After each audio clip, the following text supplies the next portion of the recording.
And that's what I think truly exploring emotion is. It's exploring it to the point where you're able to bring it to God, and God is able to also give you a new change of perspective and heart and attitude towards it. And it's the same thing that happens within our relationships as well. You know, there's some things that are gonna really anger you when you're in a relationship. There's some things that are gonna rub you the wrong way, but you know this person, they're not malicious, right? So then is it that I just say I won't do this particular action, or is it that I need a new perspective to see what is actually going on inside of the situation? You have external stimuli or internal stimuli. You feel an emotion, and then which is a response to something that happened to you or around you, and then you deal with it after that. So you're dealing with a response to a response, right? And I think that by living in your emotions and not filtering them, you actually miss the fullness of experiences sometimes.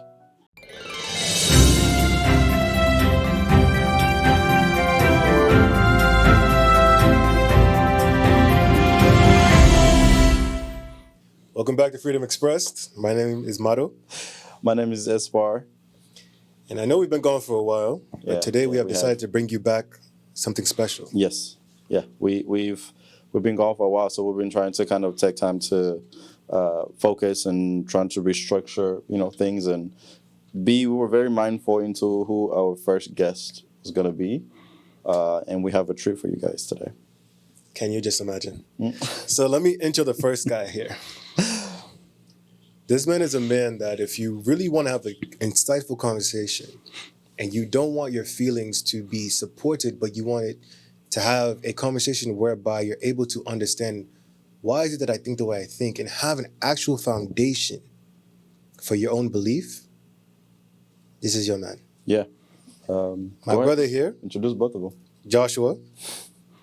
Met him at church, Christian Life Austin, and we've been close ever since. The whole group has been close. Wait till I get to the second guy. We've been close because we enjoy these roundtable conversations. With that being said, my second brother. Go ahead. His name is Innocent. We call him the word doctor. Why? You'll notice in a bit. The way he talks and the way that he likes to present information, he does it in a way that allows for the conversation to be well-rounded. And the reason why we thought it best fit to bring this conversation to you is because we want to create an environment where we're able to think in a way that supports the betterment of society, not the worst. And so without further ado, this is Freedom Expressed. Freedom Express. What's up, guys? Yeah, go ahead. Hello. Appreciate you guys. Yeah, happy to be here. I'm excited to get into this conversation. Yes, sir. Yeah, welcome. I'm glad to be here. I echo that back to the both of you. Wow, This guy's I'm gonna call him the psychologist, and the last one he hit me with was seeds grow down. And I was like, roots go downward. I was like, that is the craziest African adage I've heard in a while, but it was so deep. So, believe it or not, right into our conversation today. We're talking about what does it look like to actually feel holistically. And the title that we want to title this podcast we bring to you today is Learning to Feel Again. Because I believe in every stage of development, we're going through many cycles of emotions where we have the ability to explore or to deny. And my brothers here, we've talked about many things. We've talked about emotions as well. But we thought it best to bring this conversation to you so that you may eavesdrop on the ability to really talk to yourself or talk to your friend group and ask yourself, how do I navigate my emotions? With that being said, to dive into the conversation, what is you guys' least explored emotion? But before they even get to that, they got to tell us themselves who they are. Introduce a little intro. I know we introduce themselves, but just tell the people who you guys are and a little bit about your story. I'll go first. My name's Innocent Norte. Ethnically, I'm from Ghana, but I was born and raised in Worcester, Massachusetts. So came down here about 2 years ago after graduating, got my bachelor's in computer engineering. So came down here 2 years ago, and it's almost been a year since I've met these guys. So yeah, that's just a little bit about me. For me, I've lived all over the country. I'm a pastor's kid. My parents did a lot of church planting. I've been in college long enough to have 2 degrees at this point, and still don't have one. Lived from the inner city to 10 pigs per person. I've been all over the place. So yeah, experienced a lot from inner city gang violence to just being everything at church, from the sound guy to the janitor to the lawn care to the what I mean. It's just been everything. Have an 8-year-old daughter and a beautiful wife, and it's been a full life. How did you guys come to, and just in a little bit, and we're gonna get to our topic on learning how to feel again, but what did you guys meet Christ? It's a loaded question. Yeah, it's a little bit of a loaded question. Yeah. I always grew up okay. With Christ being around my family.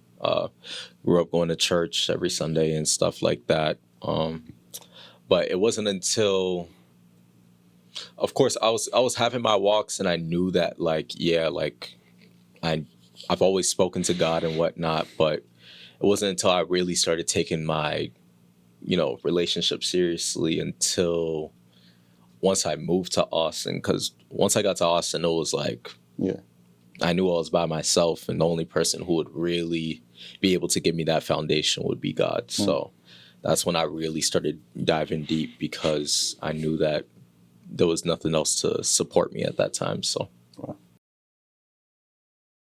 for me, my parents dedicated me as a child. When I was 4 or 5 years old, I was writing sermons, right? But then I got outside of those insular church communities, and it got a lot harder because I didn't understand why people didn't do what was right, or why they treated people in certain ways. So for me, for a long time, God was a set of rules and principles that were non-negotiable.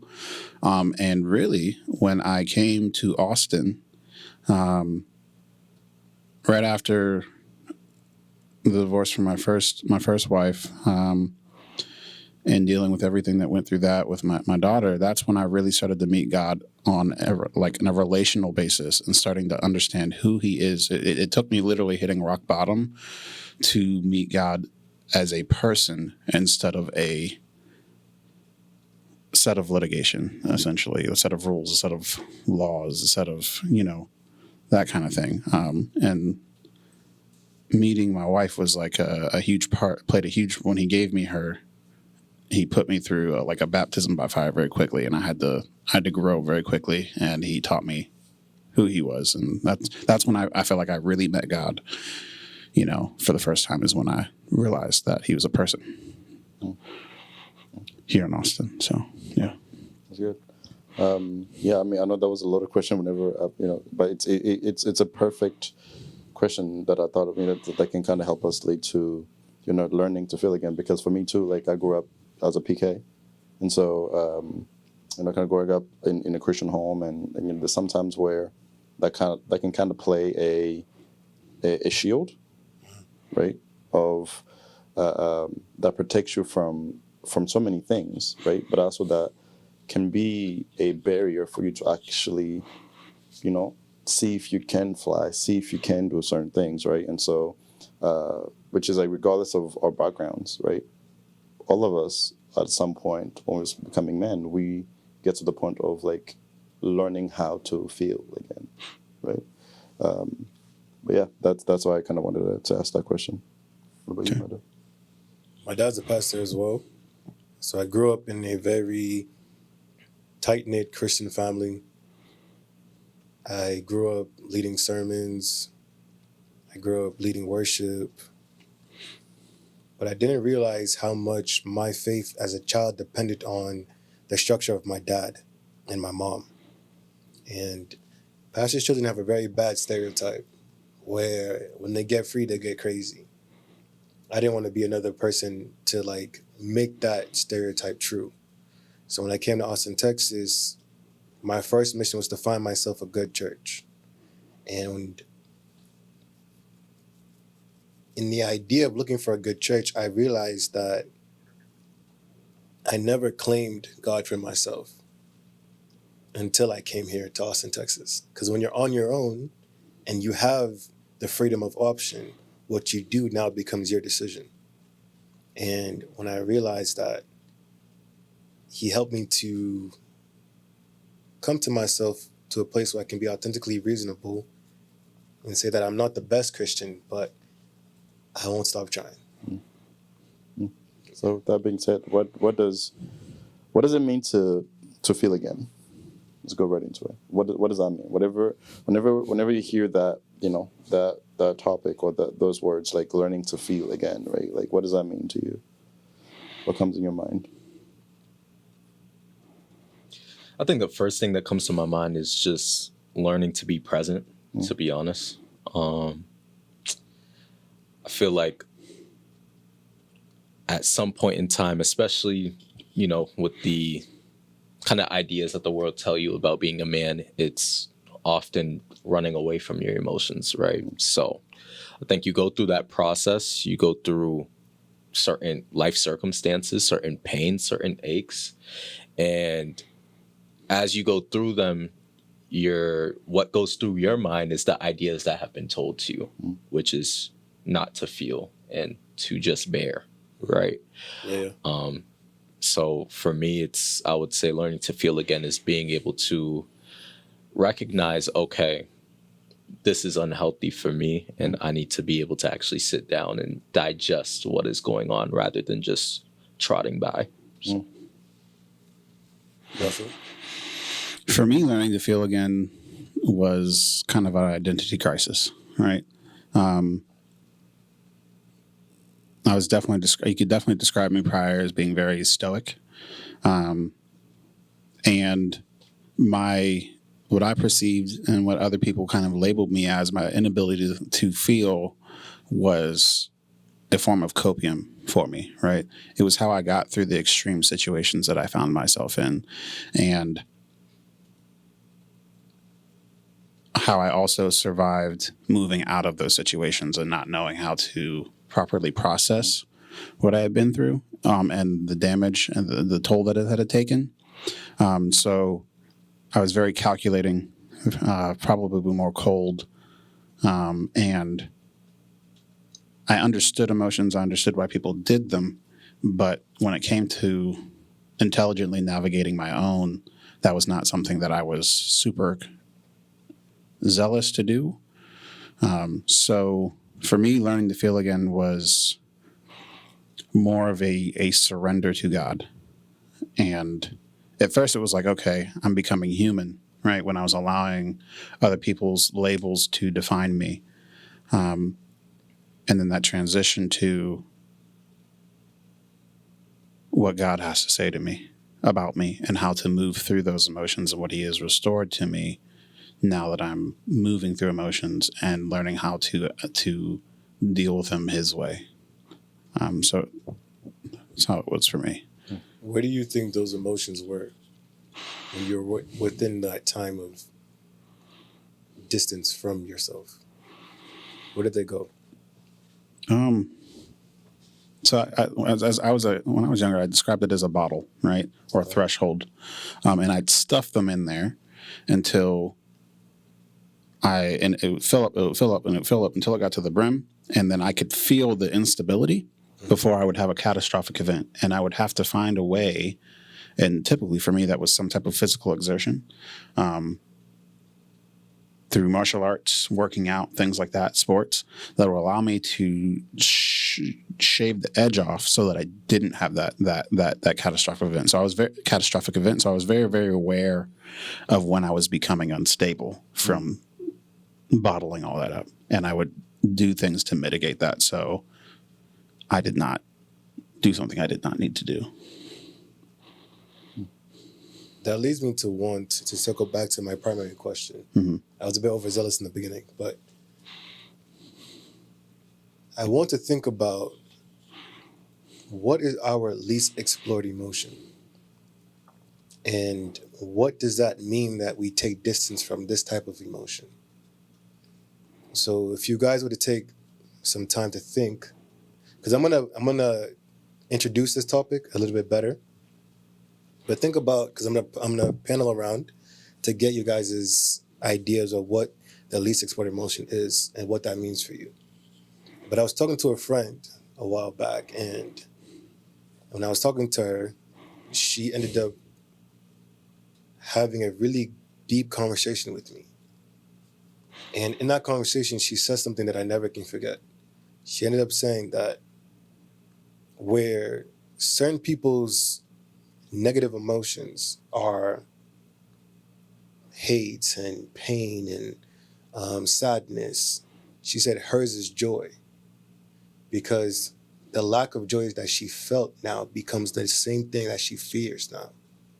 And so when she experiences joy, she wants to run from joy, because to her, it's not something that she ever had claimed or sat with for long enough to be used to it or familiar. I actually already know what my least explored emotion is. It would definitely be disappointment. Yeah. Disappointment is something that's, when you said the word run, that's definitely one thing that I try to run from, being disappointed. And yeah, it's a tough one too, because of course, I also just, even right now, I'll be honest, I don't like the idea of being in the state of disappointment. To me, I don't think it serves me, which is why I run from it. You know, that's definitely one thing that I struggle to sit with. Okay. What are we thinking? No, go ahead. Okay. For me, I'll say two. I'd say they're equal. Is going to be disappointment and joy. I knew anger very well. Disappointment. And then expectation. My relationship with that was very hazy. I don't know if I don't know if I'd call that. There's a lot of emotions that can be associated with sitting in a state of expectation, but because I assumed people were going to disappoint me, I expected nothing from no one, which also affected my relationship with God. And I closed the door to people, and the same door that I would allow people to not walk into my heart with is the same door that I would not allow God to walk through into my heart. So that was that's kind of how I visualized that. Yeah. Okay. Can you clarify the question for me? Sure. So there's a set of emotions, or maybe one in particular, that whenever it comes, you take distance from it. It's like you can sense it coming and you must pivot because you've trained yourself to pivot, or something in your life has set the understanding that whenever this emotion pops up, I want nothing to do with it. So I'll do my best either to distract, to avoid, or to run. What might that be for you? What might that emotion be? I think that's a tough question. But specifically for me, I think because there's so many things that goes into it depending on what you're dealing at the time, whether it's trauma, whether it's whatever, like whatever that might be. But I think the one, if I got your question right, the one that constantly keep on, right, that comes often and you just avoid it. Possibly. Man, no, I will have to come back. I'm not. I don't know. That's a good tough thing. one. Mine is love. Yeah. Love your brother. No, so it's very interesting. This emotion, love, disappointment, expectation, and disappointment. Pondering. The idea of it is that a lot of ourselves are locked behind these emotions. Why do I say this? I was speaking to one of my friends, because I'm always talking to people. He was telling me that he's dating now actively. And as he's time to date and he's meeting people and talking to girls and looking for congruency and connection, he said for some reason there's part of him that can't really accept the idea of being in a relationship. Although he's having good connections, he's having good conversations, he's saying that part of him never really wants to allow himself to rest in the idea that he can be in a relationship and it can be good. And as we were having conversations exploring this idea of why he can't rest in a relationship, he ended up telling me that the first time he was hurt, or the second time he was hurt, something happened within him where he didn't cry, but he just went cold. And ever since that, his emotion, because I asked him the same question, his emotion would be trust. And whenever it comes time for him to trust something, he'll pivot away, which prevents him now from resting in a relationship, because relationship, a part of it is dependent on trust, built on that framework. And so funny enough, we ended up coming to the conclusion that a lot of him that would be beneficial for him in a relationship is trapped. And for him to rest in trust, he would have to go back to that situation and pick up the pieces that he left there. And so when we talk about disappointment and expectation and disappointment, and we talk about love for me, I'm starting to realize how much of my growth is tied in that exploration. And as you watch, you have to ask yourself how much of your growth is tied in the lack of exploration or exploration. And are you willing to have that conversation? I think it's also kind of, I feel like that emotion doesn't just affect that part.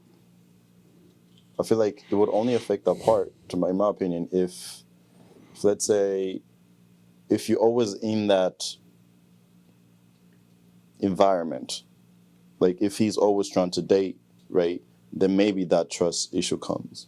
But if he's just, with anybody else or with these other friends, probably it's not, right? So I feel like there's always like the string that emotion is attached to. Yeah. Right? Mm-hmm. Because necessarily there's like, I'm seeing it as like different strands of emotions, right? That we always watering as we're growing, right? And so because we're strengthening them without knowing, right, by the certain, maybe it's a coping mechanism or whatever, or running away from them, that they get stronger and stronger and stronger. So that's why it's a bit hard to attach them. Or like you said, like how he will have to go back to that moment. Necessarily, like it's the moment, it will be facing himself. Like how do you overcome that? So that's why I was having a hard time with me. I'm like, what is it, right? What is it? But you don't have to force yourself to feel it. Though. No, but I'm just saying, like, but I feel like it's a thing that like everybody. No, I understand. Everybody has. Yeah. Everybody has it. Yeah. For sure, I might not know mine right now, but I'm just saying, like, that's what it brought to me. I'm just okay. That's a really good. I'm gonna have to go and assess and and see. Yeah. I actually think there's a danger in a caution I think one should have in exploring emotions, sitting with and sitting in. When I heard your discussion about the points about, hey, this person hurt me, so now I have an issue with this particular facet of life, and that root is trust. At that point, I don't think the root is trust, right? I think the scripturally, God speaks a lot about fear. Fear and pride, typically. One, thinking you know better than God. And then two, sounds like ultimately the lack of trust in that particular facet of life is the result of a fear of rejection. And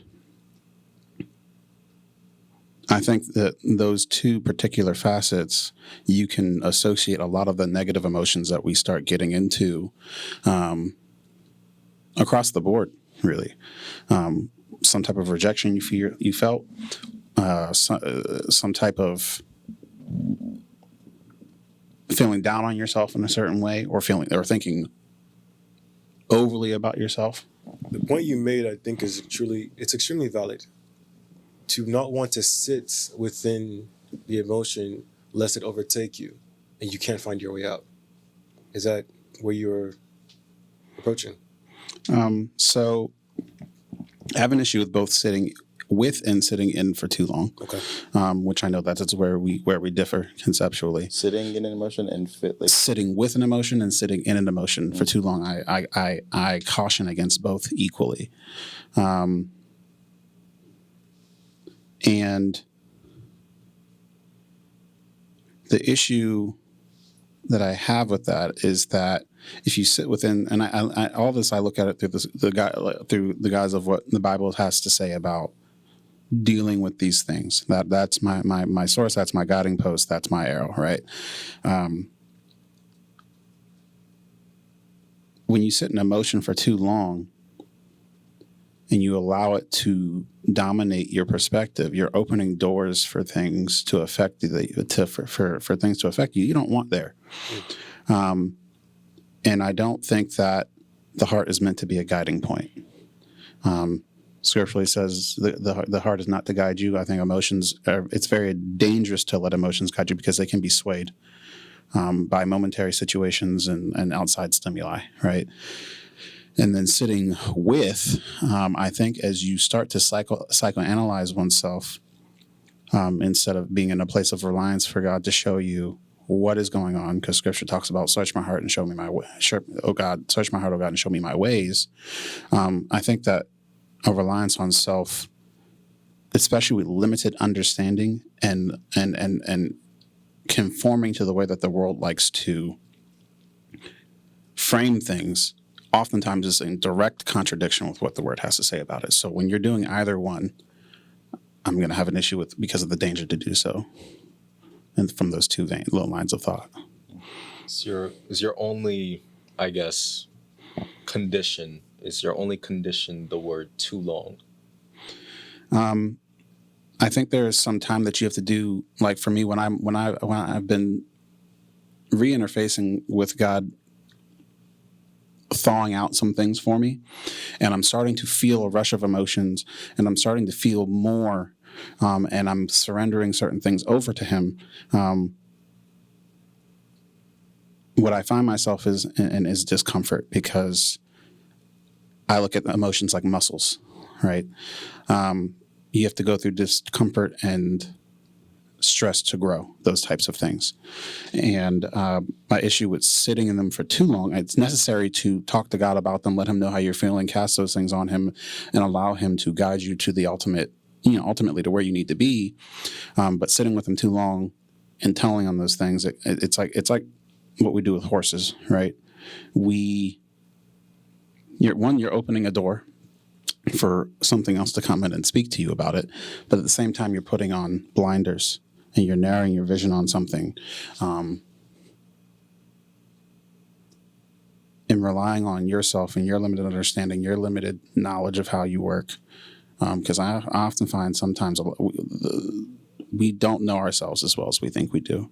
You go down rabbit holes that you ultimately go, you label yourself, you assign things to yourself that God never ultimately meant to be inside of you, right? So ultimately, I think the danger is allowing things into you that He didn't mean to be there in the first place when you do both for too long of a time outside of discussion with God, if that makes sense. Okay. So from what I'm hearing, the real contention is the length in which you decide to explore, and also the method in which you choose to do that.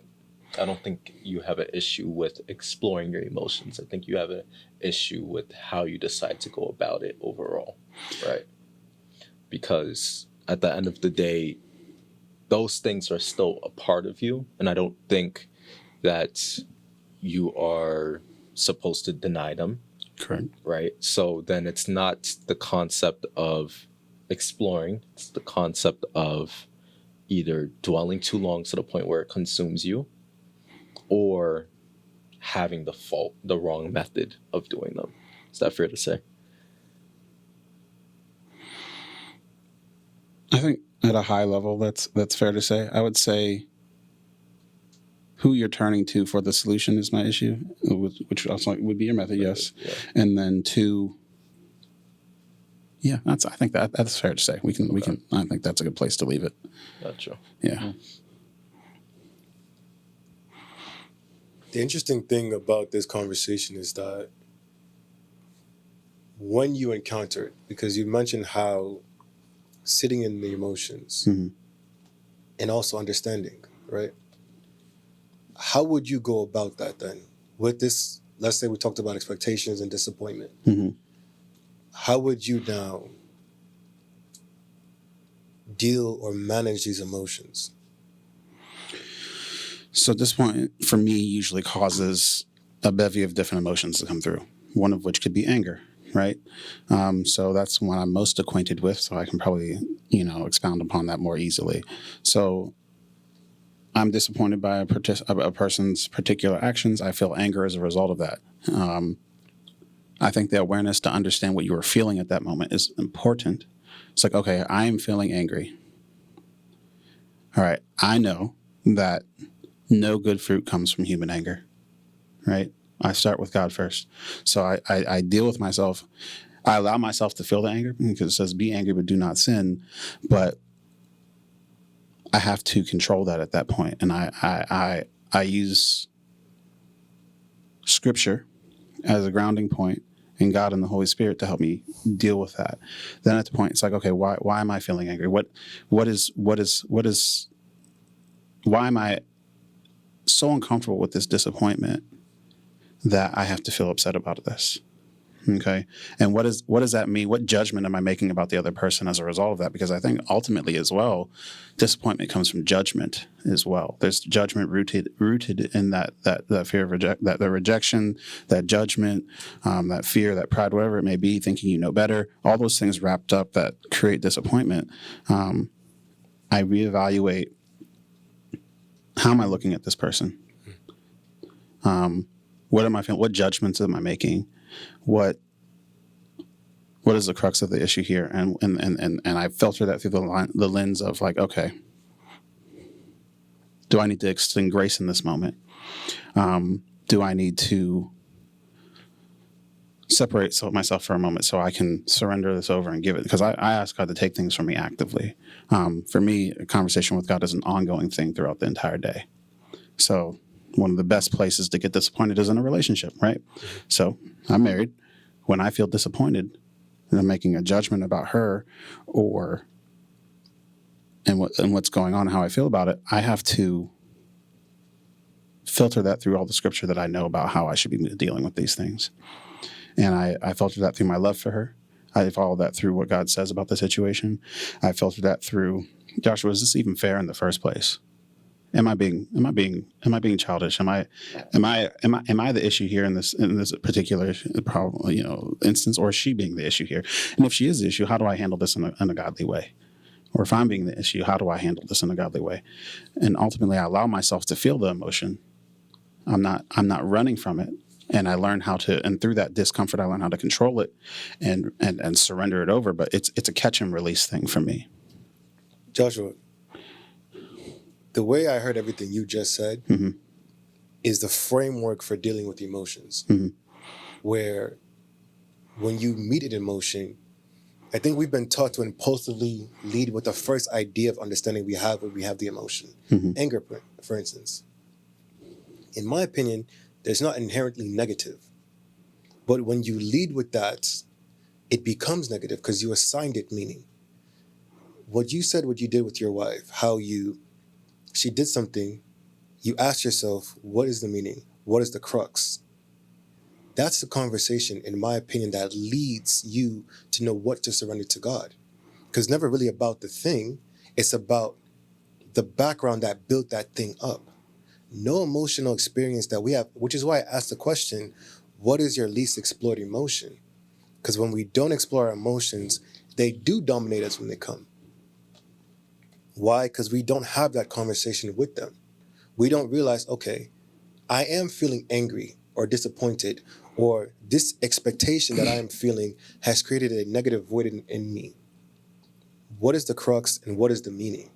Because when I go to God, I'm not going to say, God, I'm disappointed. I'm going to say, God, something happened to me where I trusted my heart to somebody. If I'm talking about myself, I trusted my heart to somebody.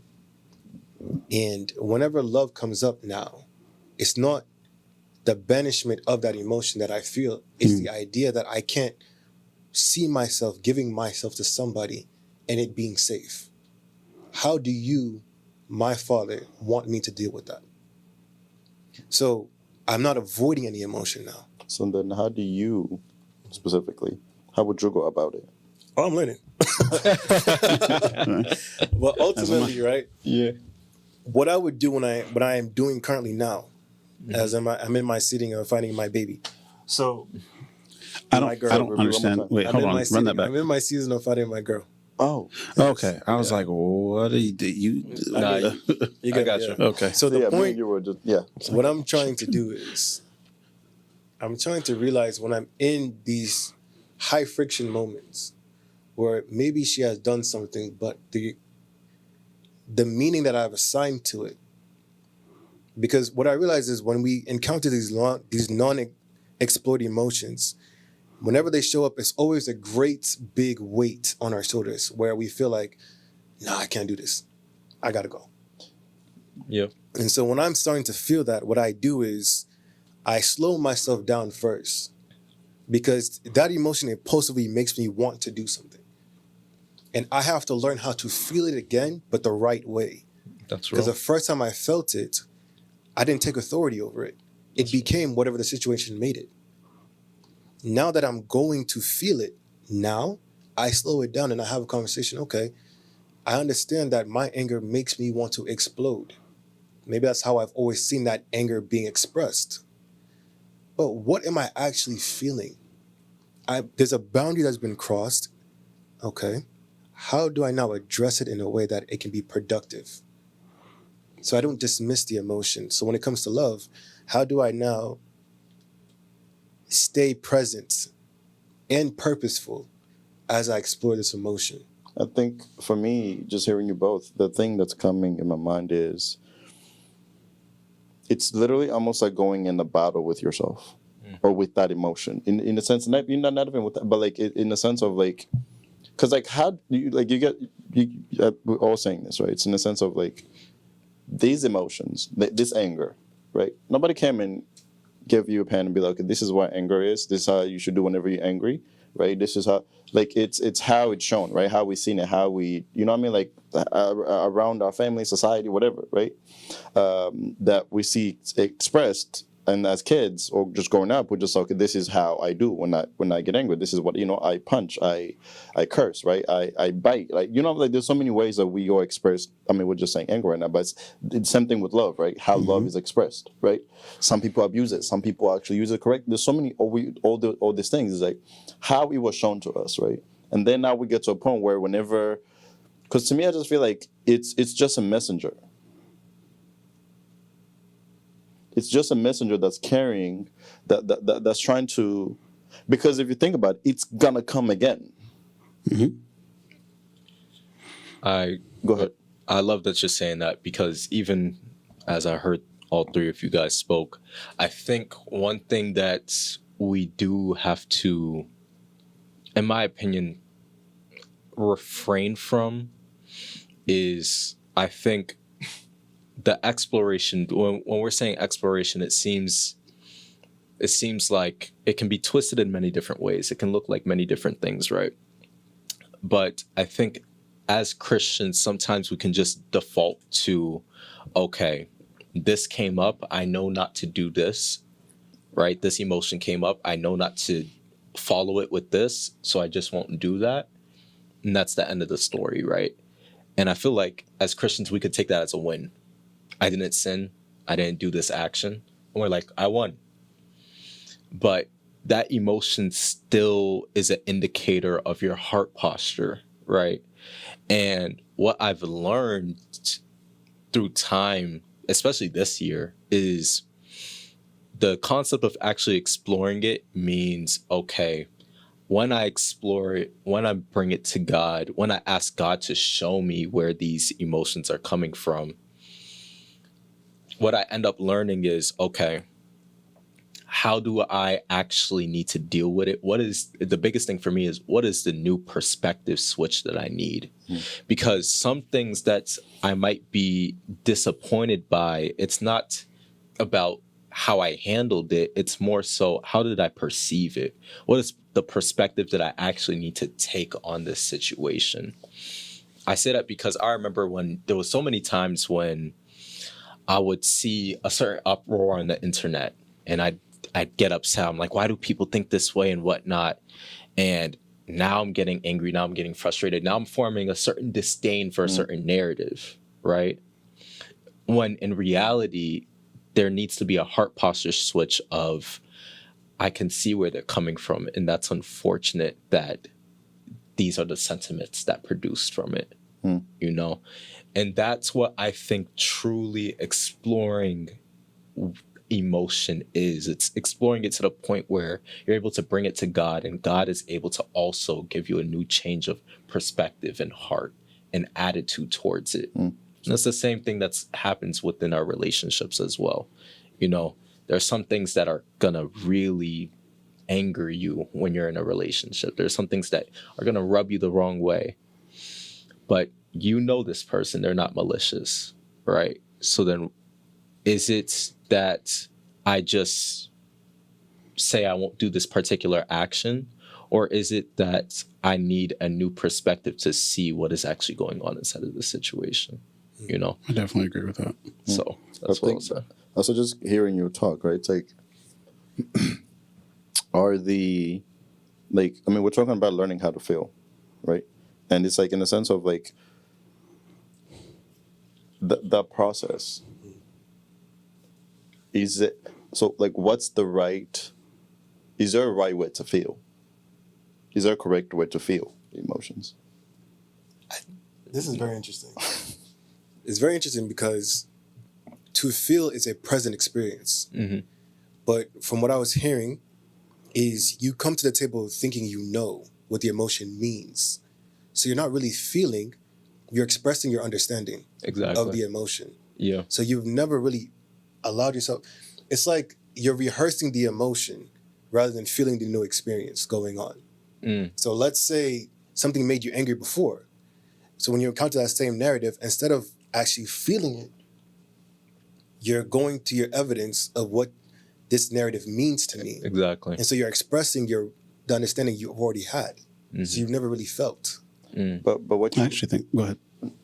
No. You got it. You started first. Go for it. No, I was about to say, like, but the feeling is that you feel. The thing that you feel is the thing that you experience in your past present. If that makes any sense. Yeah. So in a sense of like, so by me, like, let's say if I slap you, right?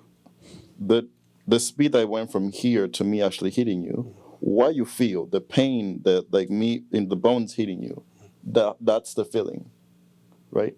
But the actual cause of this is the whole process of me thinking this, going and then hitting you, right? So we're trying to, let me learn how to feel this. I don't think that's what we should learn how to do. Is we should learn how to feel this. It's let's learn how to, I guess, like, be aware, right, of this person before they hit you. Like, not like I'm using hitting, but like, anything that we feel, right? If you're just focusing on the feeling and not focusing on the thing that you're feeling, right? Then to me, there's a problem there. Can I Go ahead. Can I help you out?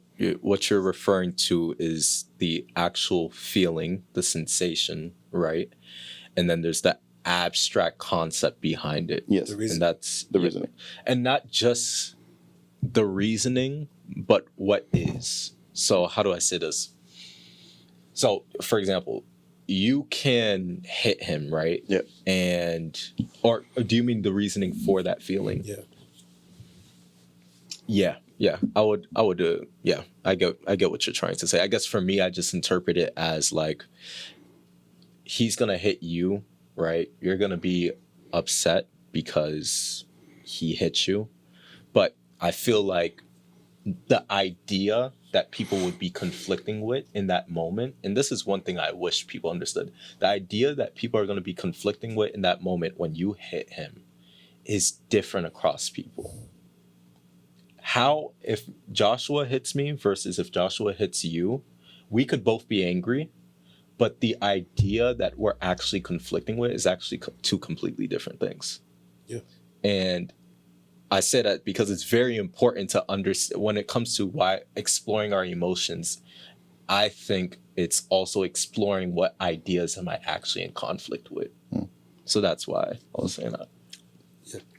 So I'm actually going to disagree with one point that you guys agreed upon, in which you're not allowing yourself to be present. I actually am going to argue that by focusing on the emotion, you can miss the entire experience. Because you feel the emotion very quickly without any control sometimes. It comes up and then you have to deal with it. And that's just life. Like you feel you have external stimuli or internal stimuli. You feel an emotion, and then which is a response to something that happened to you or around you, and then you deal with it after that. So you're dealing with a response to a response, right?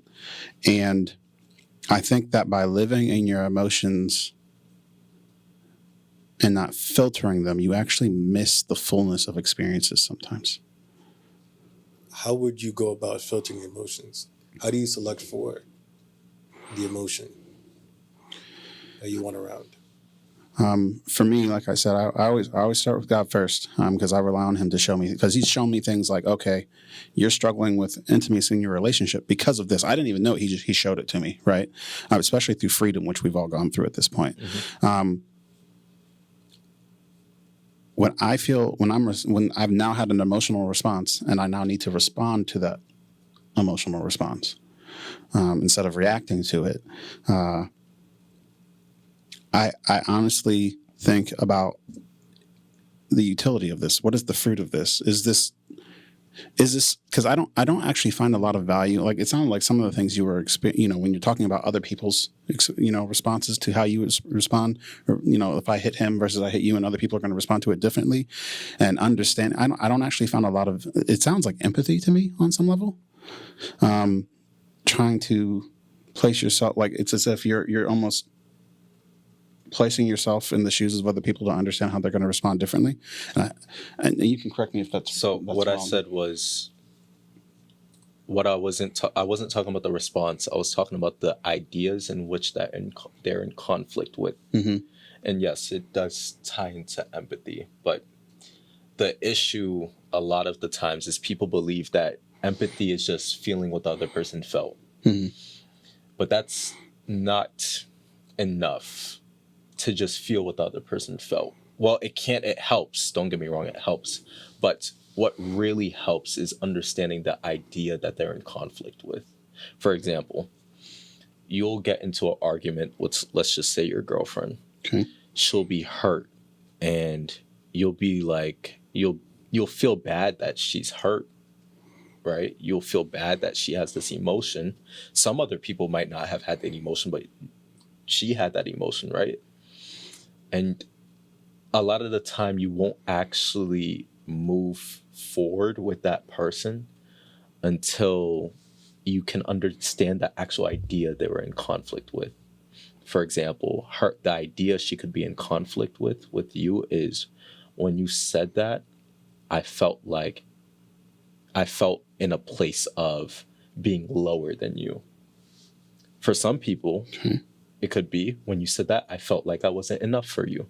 Okay. That's what I mean by the ideas that you're in conflict with. Yes. I still think that is I think that's dabbling with empathy in a response to something, but I actually don't find a lot of value in empathy, to be honest with you. And I know a lot of people would probably balk at that, but I find empathy to be very, very dangerous. But moving back to the overall thing is that how I deal with it is I have a conversation with myself and God about, is this actually fair? Should I even be feeling this in this moment? Is this because I felt it doesn't mean I should be? And doesn't I could be angry about something that makes absolutely no sense. It could be because I feel like I've lost some control. It could feel like I'm being rejected by something. It could be a myriad of reasons, right? But I and this happens very, very, very, very quickly. This isn't like I'm taking hours to do this. Like I evaluate I look at what my values are and what I'm rooted in, and I make a decision on where to relegate those emotions as I'm feeling them. I'm not stuffing them down. Where I'm going to relegate and release them to. If it's something I want to feel or something I don't need to feel, whatever the case may be, I'm going to make that decision very, very quickly because I'm having that discussion internally with God and myself constantly, right? So say we have you disagree with the point I have, and I say, okay, I don't like that. Mm-hmm. Okay, is that something I really? It's actually okay that he doesn't agree with me. And we can have a discussion about that that's very fruitful. And we might actually come out on the other side in a totally different place than where we started on both ends, right? And I felt that emotion, and I said, okay, here you go, God. I'm going to release that. And I move on. Sometimes I don't even explore that emotion very deeply. Sometimes it's just I already know better. I've had this experience. I'm in this moment. I'm not going to allow myself this emotion to dominate the experience that I'm having with you, this relationship I have with you. So I'm therefore going to release this after evaluating very, very quickly what's going on. In regards to the way that I feel like you're approaching it, I feel like when you kind of aren't actually sitting with the emotion, to me, I actually believe that you're depriving yourself of actually being able to gain a new perspective and true understanding, right? As I was saying before, you could do all the right things, you can do all the right actions, but the issue is, to me, or not issue, but what I feel like you could be missing out on is when somebody else is going through those same sad feelings, right? You might be able to resonate with the things that they're actually struggling with, but because you didn't actually take the time to understand what you were truly struggling with, you wouldn't be able to help somebody else as much, right? I think God puts us through certain experiences, and the fact that we're graced with those experiences, we're graced with the testimony through those experiences, we are able to help people who other people wouldn't have been able to be helped, which is why I talked about the concept of people being in conflict with certain ideas, right? Because if I was in conflict with the same ideas, I'll be able to speak to them I will be able to speak to that person through those ideas as well. So